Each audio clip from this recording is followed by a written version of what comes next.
Thank you so much for doing this. Yeah. Appreciate it, Senator. Thank you. You guys seem to be struggling a little bit with how to approach the new dynamic.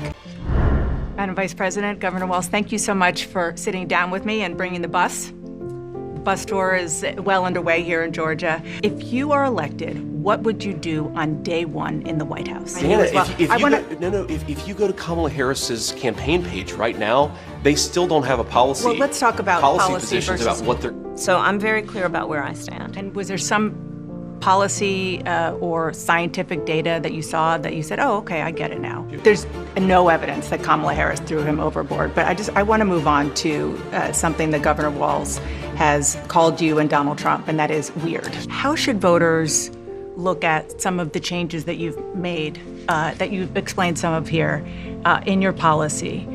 Is it because you have more experience now and you've learned more about the information? Is it because you were running for president in a Democratic primary? One last question. Governor Walz served 24 years. Sure. He even stayed after he could have retired because of 9/11.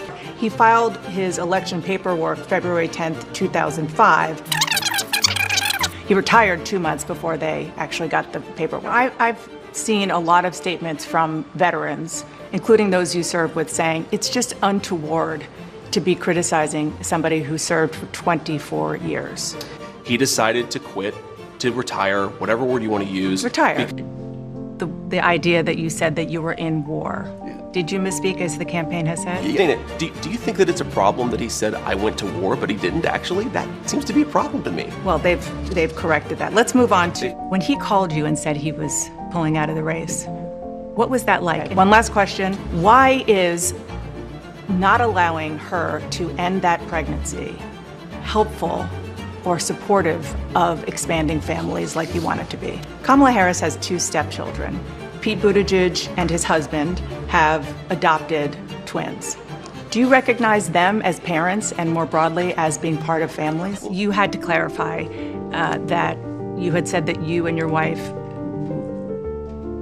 used IVF, but it turned out you used a different kind of fertility in order to have children. I criticize people for being anti-child, and I do think that Kamala Harris Do you think she's has made anti-child? some. The photograph that has gone viral.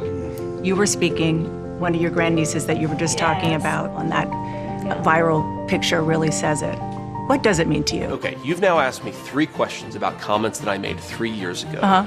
I wonder what Kamala Harris thinks about the fact that she supported policies that opened the American southern border. I wonder what Kamala Harris thinks about the fact that she lied to the American people about Joe Biden's mental facility for the office.